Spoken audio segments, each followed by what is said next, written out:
ಯಡಿಯೂರಪ್ಪ ವಿರುದ್ಧ ಪೋಕ್ಸೋ ಪ್ರಕರಣ ಸಂಬಂಧ ಕೆಲವೇ ಕ್ಷಣಗಳಲ್ಲಿ ಹೈಕೋರ್ಟ್ನಲ್ಲಿ ವಿಚಾರಣೆಯನ್ನ ಆರಂಭ ಮಾಡಲಾಗುತ್ತೆ. ಮಧ್ಯಂತರ ರಕ್ಷಣೆಯನ್ನ ತೆರವು ಮಾಡಲು ಅರ್ಜಿಯನ್ನ ಸರ್ಕಾರದ ವತಿಯಿಂದ ಸಲ್ಲಿಕೆ ಮಾಡಲಾಗಿತ್ತು. ಸೊ ಈ ಅರ್ಜಿಯ ವಿಚಾರಣೆಯನ್ನ ಇವತ್ತು ಕೈಗೆತ್ತಿಕೊಳ್ಳಲಾಗಿದ್ದು ಏನಾಗುತ್ತೆ ಅನ್ನೋದನ್ನ ಕಾದು ನೋಡಬೇಕು. ಸಿಐಡಿ ಪರ ಎಸ್ಪಿಪಿ ಅಶೋಕ್ ನಾಯ್ಕ್ ಅವರು ಸಲ್ಲಿಸಿದಂತಹ ಅರ್ಜಿ ಇದು.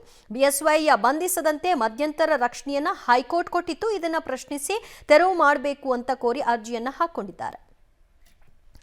ಮತ್ತಷ್ಟು ಮಾಹಿತಿ ಕೊಡ್ತಾರೆ ನಮ್ಮ ಪ್ರತಿನಿಧಿ ನರಸಿಂಹಮೂರ್ತಿ.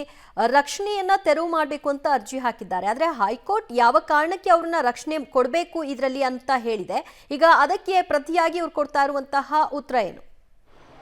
ದಿವ್ಯಾ, BS ಯಡಿಯೂರಪ್ಪ ಅವರ ಮೇಲೆ ಪೋಕ್ಸೋ ಪ್ರಕರಣ ದಾಖಲಾಗಿತ್ತು. ಈ ಹಿನ್ನೆಲೆಯಲ್ಲಿ ಆ ಪ್ರಕರಣವನ್ನು ರಾಜ್ಯ ಸರ್ಕಾರ CIDಗೆ ವರ್ಗಾವಣೆ ಮಾಡಿತ್ತು. ಯಾವಾಗ ಇತ್ತೀಚೆಗೆ ರಾಜ್ಯ ಸರ್ಕಾರ CID ಅಧಿಕಾರಿಗಳು ನೋಟಿಸನ್ನು ಕೊಟ್ಟರು, ಮೊದಲ ನೋಟಿಸ್ಗೆ ಹಾಜರಾಗಿರಲಿಲ್ಲ. ಅದಾದ ಬಳಿಕ ಒಂದಷ್ಟು ಹುಡುಕಾಟವನ್ನು ನಡೆಸುವ ಕೆಲಸವನ್ನು ಮಾಡಿದರು.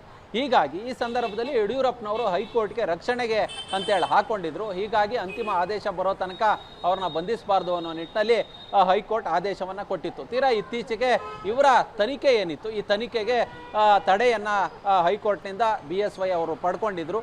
ಇದೀಗ ಆ ಒಂದು ತನಿಖೆಯ ತಡೆ ಏನಿದೆ ಅದನ್ನು ತೆರವುಗೊಳಿಸಬೇಕು ಅನ್ನೋ ನಿಟ್ಟಿನಲ್ಲಿ ಹೈಕೋರ್ಟ್ನ ಜನಪ್ರತಿನಿಧಿಗಳ ಪೀಠದಲ್ಲಿ CID ಅರ್ಜಿಯನ್ನು ಹಾಕೊಂಡಿದೆ. ಪ್ರಕರಣದ SPP ಆದಂತಹ ಅಶೋಕ್ ನಾಯ್ಕ್ ಅವರು ಹೈಕೋರ್ಟ್ಗೆ ಅರ್ಜಿಯನ್ನು ಸಲ್ಲಿಕೆ ಮಾಡಿದ್ದಾರೆ.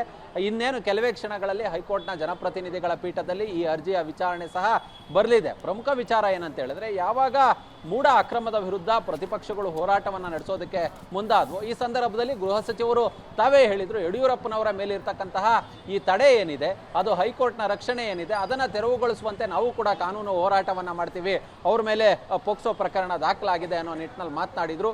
ಇದೀಗ CIDಯಿಂದ ಈಗ ಆ ತನಿಖೆಯ ತಡೆ ಏನಿದೆ ಅದನ್ನು ತೆರವುಗೊಳಿಸುವಂತೆ ಹೈಕೋರ್ಟ್ಗೆ ಅರ್ಜಿಯನ್ನ ಸಲ್ಲಿಕೆ ಮಾಡಲಾಗಿದೆ. ಓಕೆ, ಥ್ಯಾಂಕ್ ಯು ಮೂರ್ತಿ ನಿಮ್ಮೆಲ್ಲ ಮಾಹಿತಿಗೆ.